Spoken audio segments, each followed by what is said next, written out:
Hello, happy home മേക്കറിന്റെ ഒരു പുതിയ വീഡിയോയിലേക്ക് നിങ്ങൾക്ക് എല്ലാവർക്കും സ്വാഗതം. നമ്മളിന്ന് ഏത്തപ്പഴം വെച്ച് അല്ലെങ്കിൽ നേന്ത്രപ്പഴം വെച്ച് അടിപൊളിയായിട്ടുള്ള ഒരു സ്നാക്കാണ് തയ്യാറാക്കുന്നത്. പെട്ടെന്ന് കാണുമ്പോൾ നിങ്ങൾക്ക് തോന്നും പഴംപൊരിയാണെന്ന്. പഴംപൊരി അല്ല, നമ്മൾ ഏത്തപ്പഴം വെച്ചൊരു ഫിംഗർ ഫ്രൈസ് ആണ് ചെയ്യുന്നത്. ആ ഒരു ഷേപ്പിൽ കട്ട് ചെയ്തുകൊണ്ട് ഫിംഗർ ഫ്രൈസ് എന്ന് പറയുന്നു. അതേസമയം ടേസ്റ്റിൽ പഴംപൊരിനേക്കാളും വളരെ വ്യത്യാസത്തിലാണ് ഉണ്ടാക്കിയിരിക്കുന്നത്. ഈ ഒരു ഓണക്കാലത്ത് ഏത്തപ്പഴമൊക്കെ നമ്മുടെ വീടുകളിൽ സുലഭമായിരിക്കും. അതുകൊണ്ട് തന്നെ പെട്ടെന്ന് ഉണ്ടാക്കിയെടുക്കാനും പറ്റും. കുട്ടികൾക്കൊക്കെ വളരെയധികം ഇഷ്ടപ്പെടും. അപ്പോൾ ഈ ഒരു സ്നാക്ക് എങ്ങനെയാണ് തയ്യാറാക്കിയതെന്ന് വേഗം തന്നെ വീഡിയോ ഒന്ന് കണ്ടു നോക്കൂ. അപ്പോൾ നമുക്കിന്ന് അടിപൊളിയായിട്ടുള്ള ബനാന ഫിംഗർ ഫ്രൈസ് ഉണ്ടാക്കാം. ഫ്രഞ്ച് ഫ്രൈസ് പോലെ തന്നെ വളരെ ടേസ്റ്റി ആയിട്ട് കുട്ടികൾക്ക് നമുക്ക് ഉണ്ടാക്കി കൊടുക്കാം. അപ്പോൾ ഞാനിവിടെ ഒരു ബൗളിലേക്ക് ഒരു 3 ടീസ്പൂൺ മൈദ എടുക്കുന്നുണ്ട്. നിറച്ച അളവിലൊന്നും അല്ല കേട്ടോ, ഏകദേശം ഒരു കണക്കാണ്. 2 പഴമാണ് ഞാൻ എടുത്തേക്കുന്നത്, നേന്ത്രപ്പഴം. അപ്പോൾ അതിന് വേണ്ടിയിട്ടുള്ളൊരു കണക്കിൽ എടുത്തു മാത്രം. ഇനി ഇതിലേക്ക് 1 ടീസ്പൂൺ നിറച്ച അളവിൽ കോൺഫ്ലവർ എടുത്തിട്ടുണ്ട്. ഇനി ഇതിലേക്ക് ഒരു വലിയ ടീസ്പൂൺ നിറച്ച അളവിൽ ബ്രെഡ് ക്രംസ്, അതായത് ബ്രെഡ് നല്ലതുപോലെ ചൂടാക്കി തരിതരിപ്പായിട്ട് പൊടിച്ചത് ഇട്ട് കൊടുക്കാം. ഇതാണ് നമ്മുടെ ഈ ഒരു ഫ്രൈസിന്റെ ഹൈലൈറ്റ് എന്ന് പറയുന്നത്. ഈ ഒരു 3 പൗഡേഴ്സാണ് നമ്മൾ യൂസ് ചെയ്യുന്നത് ഇതിൻ്റെ ഒരു ബാറ്റർ തയ്യാറാക്കാൻ. ഇനി ഇതിലേക്ക് ഫ്ലേവറിങ്ങിന് വേണ്ടിയിട്ട്, നല്ലൊരു ഫ്ലേവർ കിട്ടാൻ വേണ്ടിയിട്ട് കുറച്ച് കാര്യങ്ങൾ കൂടെ ചേർക്കണം. അതെന്തൊക്കെയാണെന്ന് നോക്കാം. എനിക്ക് നല്ലൊരു ഫ്ലേവറും അതുപോലെ നല്ലൊരു അരോമയൊക്കെ ഉണ്ടാവാൻ വേണ്ടിയിട്ട് നമ്മളൊരു 1/4 ടീസ്പൂൺ അളവിൽ കറുവാപ്പട്ട പൊടിച്ചാണ് ചേർത്ത് കൊടുക്കുന്നത്. ഇനി നിങ്ങൾക്ക് ഇതിന്റെ സ്മെല്ല് ഒട്ടും ഇഷ്ടമല്ലാത്തവരാണെങ്കിൽ ഏലക്ക പൊടി ചേർത്താലും നല്ലതാണ്. പക്ഷെ ഇങ്ങനെയൊന്ന് ചെയ്ത് നോക്കൂ, നല്ല അടിപൊളിയായിരിക്കും. ഇനി ഇതിലേക്ക് മധുരം ചേർത്ത് കൊടുക്കാം. ഒരുപാട് മധുരം ചേർക്കുന്നത് ഞാൻ താല്പര്യപ്പെടുന്നില്ല. ഇനി നിങ്ങൾക്ക് നല്ല മധുരത്തിലാണ് വേണ്ടതെങ്കിൽ അതനുസരിച്ച് ചേർക്കാം. ഞാനിപ്പോൾ ഒരു വലിയ ടീസ്പൂൺ അളവിൽ പഞ്ചസാര ചേർത്തിട്ടുണ്ട്. നിങ്ങളുടെ മധുരത്തിനനുസരിച്ച് നിങ്ങൾക്ക് ഒരുപാട് മധുരം വേണമെങ്കിൽ അളവ് കൂട്ടിയെടുക്കാം. നമ്മൾ ബനാന ഫ്രൈസ് ചെയ്യുന്നത് കൊണ്ട് തന്നെ നല്ലൊരു യെല്ലോ കളറിൽ ഉണ്ടാകുമ്പോഴല്ലേ അതിൻ്റെ ഒരു ഭംഗി. അപ്പോൾ ആ ഒരു കളർ കിട്ടാൻ വേണ്ടിയിട്ട് ഒരല്പം, ഒരു നുള്ള് മഞ്ഞൾപ്പൊടി ചേർത്ത് കൊടുത്തിട്ടുണ്ട്. ഇനി നമ്മൾ മധുരമുള്ള എന്ത് ചെയ്യുമ്പോഴും പറയാറുണ്ട് ഒരല്പം ഉപ്പ് ചേർക്കുന്നത് നല്ലതാണ്. ആ ഒരു ഫ്ലേവറൊക്കെ ഒന്ന് ബാലൻസ് ആവാൻ വേണ്ടിയിട്ടാണ്. അതുപോലെ നമ്മൾ ഒരല്പം ഉപ്പ് ചേർത്തിട്ടുണ്ട്, വളരെ കുറച്ച്. ഇനി എല്ലാം കൂടെ നല്ലതുപോലെ മിക്സാക്കി ഇനി ഇതിലേക്ക് നമുക്ക് ആവശ്യത്തിന് വെള്ളം ചേർത്ത് കൊടുക്കാം. നല്ല തിക്ക് ബാറ്ററാണ് വേണ്ടത്. അപ്പോൾ നമുക്ക് ആദ്യം തന്നെ ഒരുപാട് വെള്ളം ചേർത്ത് കൊടുക്കേണ്ട ആവശ്യമൊന്നുമില്ല കേട്ടോ. നമ്മൾ പതുക്കെ മിക്സ് ചെയ്ത് എടുത്താൽ മതി. നമ്മൾ ബ്രെഡ് ക്രംസ് ചേർത്തത് കൊണ്ട് തന്നെ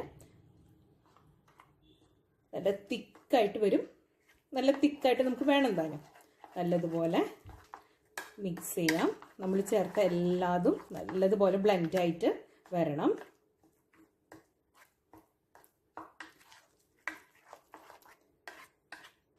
ഇനി ഇത് നമുക്ക് 10 മിനിറ്റ് മാറ്റി വയ്ക്കാം.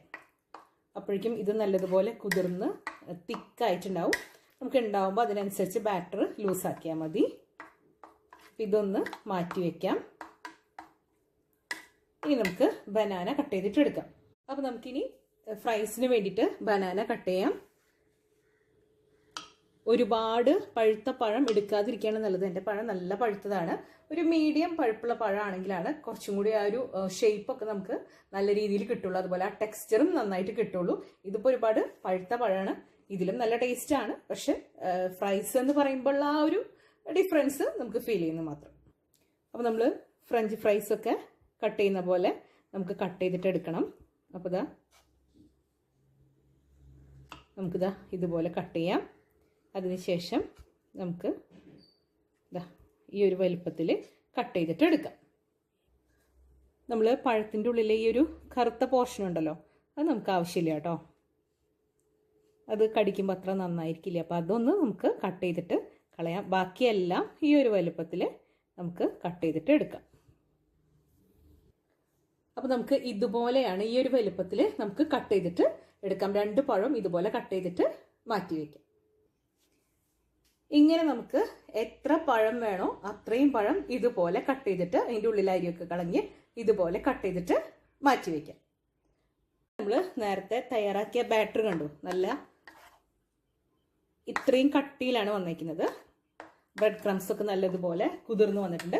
ഇതിലേക്ക് നമുക്ക് കുറച്ചും കൂടെ ഒന്ന് വെള്ളം ചേർത്ത് ലൂസാക്കിയിട്ട് എടുക്കാം.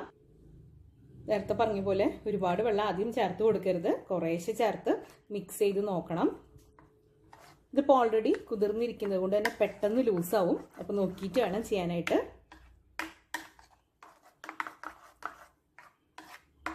ഇപ്പം ഞാനൊരു 2 ടീസ്പൂണോളം വെള്ളം ചേർത്ത് കൊടുത്തിട്ടുണ്ട്. ഇനി നമുക്കിതിൻ്റെ മധുരത്തിൻ്റെ അളവ് ഫൈനലായിട്ടൊന്ന് നോക്കാം. നിങ്ങൾക്ക് വേണമെങ്കിൽ ഈ സമയത്ത് ആഡ് ചെയ്ത് കൊടുക്കാവുന്നതാണ്. അപ്പം നമ്മുടെ ബാറ്ററും അതുപോലെ പഴവും ഒക്കെ ഇവിടെ റെഡി ആയിട്ടുണ്ട്. ഇനി നമുക്കിത് ഫ്രൈ ചെയ്തിട്ട് എടുക്കാം. നമുക്കിനി നമ്മുടെ ബനാന ഫിംഗർ ഫ്രൈ ഉണ്ടാക്കാം. അതിന് വേണ്ടിയിട്ട് ഞാനിവിടെ ഒരു കടായി വെച്ച് കൊടുത്തിട്ടുണ്ട്. നിങ്ങൾക്ക് ഏത് കുക്കിംഗ് ഓയിൽ വേണമെങ്കിലും യൂസ് ചെയ്യാം. നിങ്ങൾ ഏതാണ് സാധാരണയായിട്ട് ഫ്രൈ ചെയ്യാൻ എടുക്കുന്നത് അത് ഉപയോഗിക്കാം. പഴംപൊരിയൊക്കെ ഉണ്ടാക്കുമ്പോൾ നിങ്ങൾ ഉപയോഗിക്കുന്ന ഓയിൽ ഏതാണെങ്കിലും ഉപയോഗിക്കാം. അപ്പോൾ ഓയിൽ നല്ലതുപോലെ തന്നെ ചൂടാവണം.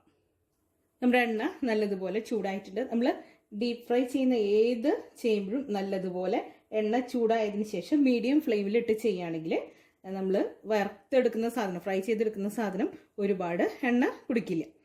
നല്ലതുപോലെ ചൂടായ എണ്ണയിലേക്ക് നമ്മൾ എടുത്തു വെച്ചേക്കുന്ന പഴത്തിൻ്റെ കഷ്ണങ്ങളുണ്ടല്ലോ, നമ്മൾ കട്ട് ചെയ്ത് വെച്ചേക്കുന്ന പഴത്തിൻ്റെ കഷ്ണങ്ങൾ ബാറ്ററിൽ മുക്കിയിട്ട് ഇട്ട് കൊടുക്കാം. നല്ല ചൂടായ എണ്ണയിലേക്ക് വേണം നമ്മൾ ഇട്ട് കൊടുക്കാനായിട്ട്.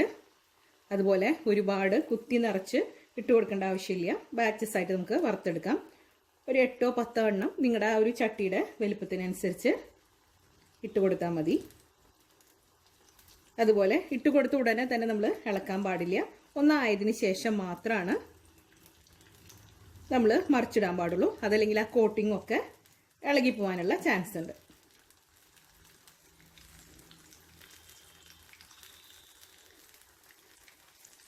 ഇനി ഇതൊന്നാവട്ടെ. ഇനി നമുക്കിതൊന്ന് മറിച്ചിടാം.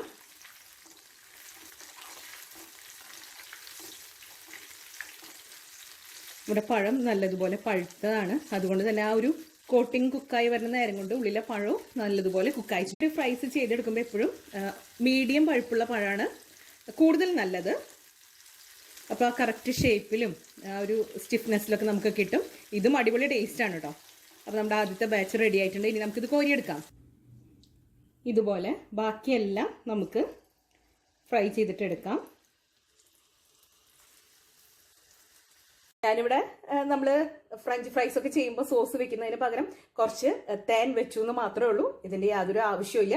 ഇനി അതേസമയം നമുക്ക് ഈ ഒരു സിന്നമൻ്റെ അല്ലെങ്കിൽ കറുവപ്പട്ടയുടെ ടേസ്റ്റ് ഒക്കെ വരുന്നത് കൊണ്ട് തേനിൽ മുക്കി കഴിച്ചാലും അടിപൊളിയാണ്.